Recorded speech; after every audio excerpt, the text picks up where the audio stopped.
is an action here. It's a made budget of you. Oh, now what you for training a pento? That's right. Wow. What do you master you go to Tikata, Jentuni, no can yes, and it can be. That's right. Oh, nothing.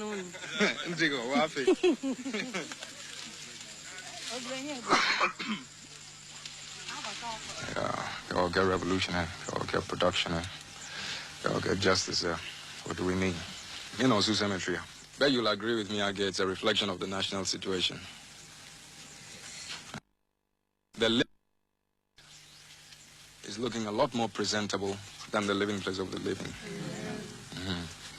Go about Sajah to hold it in reverence there. It's supposed to be an indication of how much we treasure life. And yet, go or danger or washing he lay. Too many things that are just not right. We have to do better. Much better.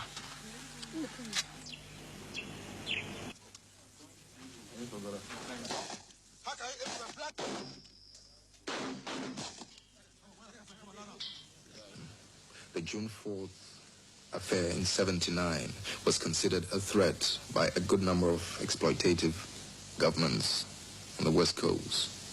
So for once after 1979, the governments through their security agencies were enjoying a lot of solid mutual cooperation just to prevent such a happening again. When some false information is fed in to the local papers, you can be sure that it's going to appear in certain papers in neighboring countries just to malign the spirit of what you stand for. Yes, that's the way they operate. And it's a wonder that some of us handed over, survived and came back, because several attempts were made on our lives. You know?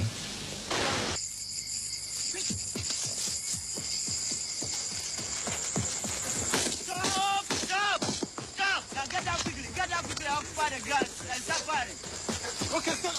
Now go straight over the road. Go straight over the road. Hey, not you, stay there. Not you. I'll let you over there. Okay, follow him, quickly. Aim and fire, not fire for Mora. Aim and fire. Take a look. What is that? Look inside. Some of us, Adi Yakuma Atupom. Ma or my Obinum Ejuma Gold Nebanu. I didn't try say that yet. Some of us, young smuggle, young you are Sagol no, to Tomawo. Moon says Sanyamanu Sasikana Ebeko Shanu Sano, about create inflation ama Yanina. And I'm Wamu. Me sure some Wamunim wom. I hope what I'm hearing is false. Sir, police, when they are looking up to some of you policemen, some of you are even partaking in this nonsense. Huh?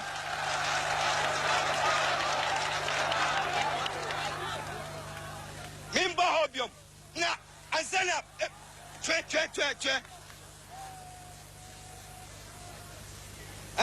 Mimba ho. Police no, I don't know from that on your no. A form of free move. It comes from your end.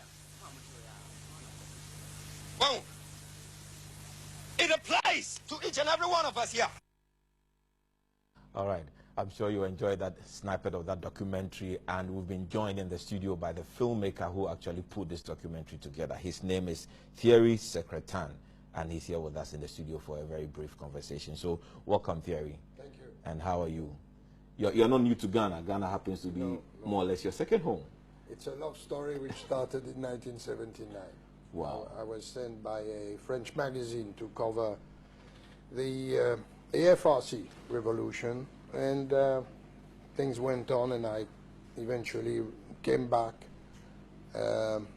regularly, more and more, up to the point of moving to Aburi with my family and my two firstborn children. And it's been a love story ever since. I see. And this particular documentary we'll watch, if you could just give us a brief about it, so that for those of us who may not get the opportunity to watch the extended version, we'll have an understanding of what we saw.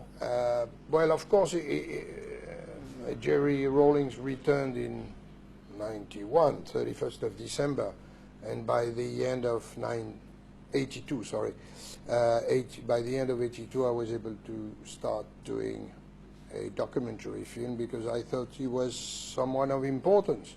It was prior to the arrival of Sankara in Burkina, and it is true that at the time, Ghana was in a very dire economic situation, and obviously, in the next 10 years or so, Jerry avoided many of the traps that I would call it enlightened dictatorship, or whatever you want to call it, but he was able to deflect the attacks coming from the West, from France, from Togo, from Ivory Coast, and at the same time maintain a certain healthy atmosphere. For me, the two turning points were 1983, the returnees crisis, when roughly 1 million Ghanaians came back in 2 weeks' time. I covered at the time the situation for the French daily Le Monde, and the whole world, as I was.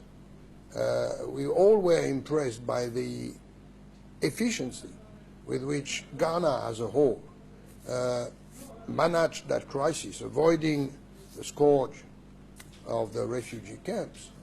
And that had a lot to do with the chieftaincies who were able to welcome their people back. At least they had a place to rest before probably leaving again. So it was a turning point. And the PNDC, Jerry and Kwesi Bochwe, and mostly on the ground, Commodore Obimpe, Steve Obimpe, who did a wonderful job, turned a crisis into an advantage, because on the donors scene, on the investors international scene, everybody was mesmerized. And another turning point was 1987, when more or less the black market rate on the city was legalized and the Forex Bureau opened. It changed literally the atmosphere in Ghana, and then returned to democracy. And I have followed the 2000, well, of course, the 92, 96, 2000, and after that I spent quite a lot of time at sea, which is another passion. But and eventually I came to follow these elections, which were brilliantly organized. Great. Let's come back into this year's election. So you've witnessed a number of elections for us.